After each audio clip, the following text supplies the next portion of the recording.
آصف آپ کہیے گا سب سے پہلے آپ کی کیا رائے ہے؟ بہت شکریہ. دیکھیں پروٹیکشن آف پاکستان ایکٹ 2013 جب آیا تھا تو اس میں ہم نے یہ 3 ماہ کی گرفتاری کا جو ہے وہ رائٹ دیا تھا اور سن سیٹ کلاس کے ساتھ دیا تھا. اور یہ بات بھی اپنی جگہ بالکل درست ہے کہ جب بھی قوموں کو ایکسٹراڈنری صورتحال کا سامنا ہوتا ہے تو غیر معمولی قوانین بھی لائے جاتے ہیں، اور اس حد تک تو اجازت ہونی چاہیے کہ قوانین کے اندر جس قسم کی جرائم کی نوعیت ہو یا جس طرح کے چیلنج کا سامنا ہو اس میں ترمیم لانی چاہیے. پاکستان بھی اس وقت دہشت گردی کے جو ہے دہشت گردی کی ایک جنگ کے ساتھ نبردآزماں ہے، اور افسوس کی بات لیکن یہ ہے کہ ہم 25 سال ہونے کو آ رہے ہیں کہ دہشت گردی کے خلاف جنگ سے نہیں نکل سکے ہیں. ہمارے ہاں جو قوانین لائے جاتے ہیں اس پہ تو اس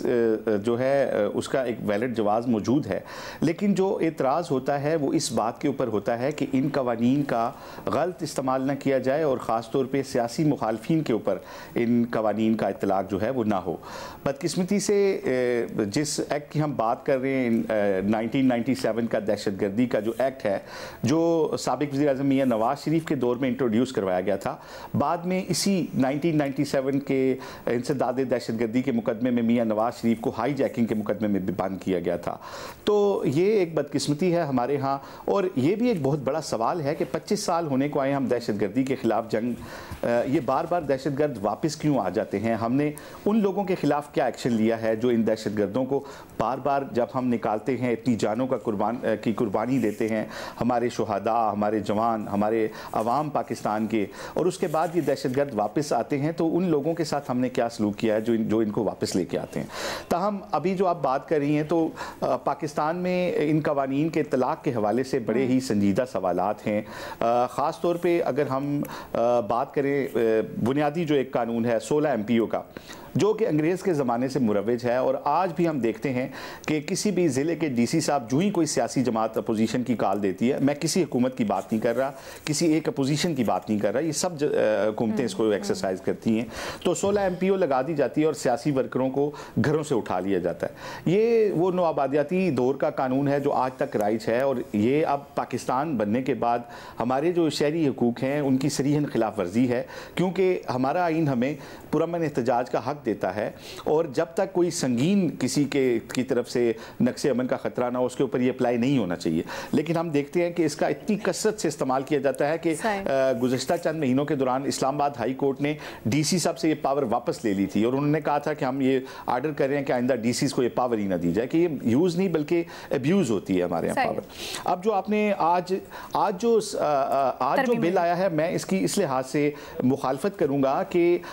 جو انسداد دہشت گردی کا ہمارا آلریڈی ایکٹ ہے، اس کی جو پریونٹیو ڈیٹینشن فار انکوائری کا جو 11 EEE کا جو ایکٹ ہے، اس میں پہلے سے ہی ہمارے پاس 3 ماہ تک کسی بھی مشتبہ شخص کو گرفتار کرنے کا اختیار ہے، اور 30 دن تک کا ریمانڈ بھی اس میں لے سکتے ہیں، لیکن اس میں عدالت میں پیش کرنا ہوتا ہے. اب آپ دیکھیں کہ اگر اس میں مزید 3 ماہ ایڈ کر دیے جائیں گے تو یہ تو انسانی حقوق کے لیے ایک واقعی اس کے اوپر ایک بڑا سوال لگے گا کہ 6 ماہ تک آپ کسی کو کیسے بند رکھ سکتے ہیں. دیکھیں قتل جیسا جو سنگین جرم ہے اس میں بھی 14 دن کا جو ہے وہ ریمانڈ لیا جاتا ہے، اور 14 دن بھی بہت بڑا ٹائم ہوتا ہے انویسٹیگیشن کے لیے کسی بھی بندے. یہاں پہ تو ہمارے پاس پہلے سے ہی جو ہے وہ 3 ماہ کا ٹائم ہے. اب اگر ہم 3 ماہ کو ایکسٹینڈ کر رہے ہیں تو مجھے بڑی حیرت ہے کہ آئین کے آرٹیکل 10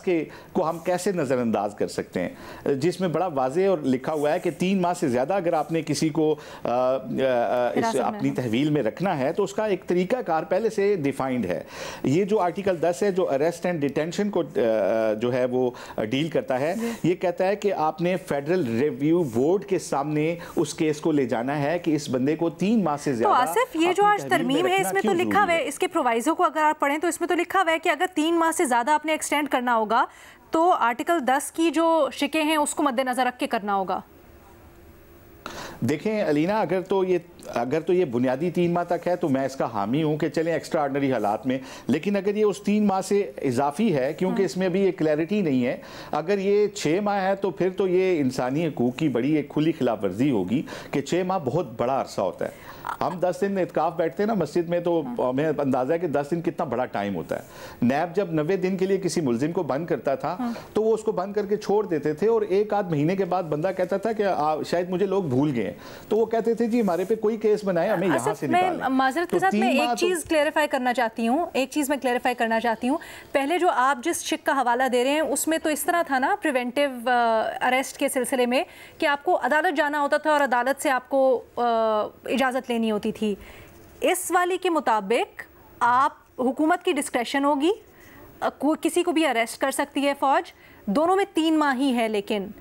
آپ سمجھ رہے ہیں کہ دونوں کو الگ الگ اطلاق ہو سکے گا اور وہ ایک ساتھ نہیں ہوگی، کلب نہیں ہو سکے گی 3 ماہ ڈیوریشن؟ دیکھیں میں اس سے یہ مراد لے رہا ہوں کہ یہ فردر 3 ماہ کے لیے مانگا گیا ہے، کیونکہ پہلے جو 3 ماہ ہیں انسداد دہشت گردی کے ایکٹ میں اسی جو اس کی کلاز 11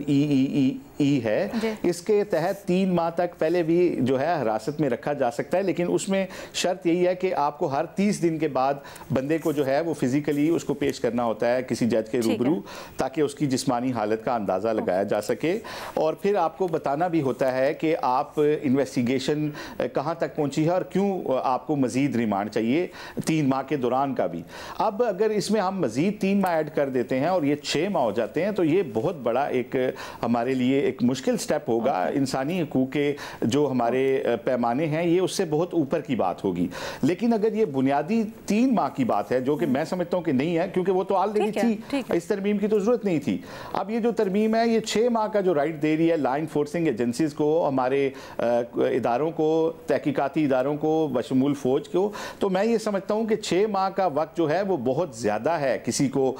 صرف شبے میں حراست میں رکھنے کے لیے، کیونکہ ٹرائل کا مقصد یہ آپ کا انویسٹیگیشن کا مقصد یہ ہوتا ہے کہ اگر آپ کی دلچسپ رائے ہے، میں چاہوں گی اگر ہم کسی قانونی ماہر کو لے بھی سکے پینل کے اوپر تو اس سے رائے بھی لے لیتے ہیں اس کی مزید. بے نظیر، اگر آپ کی کسی سے بات ہوئی ہو اور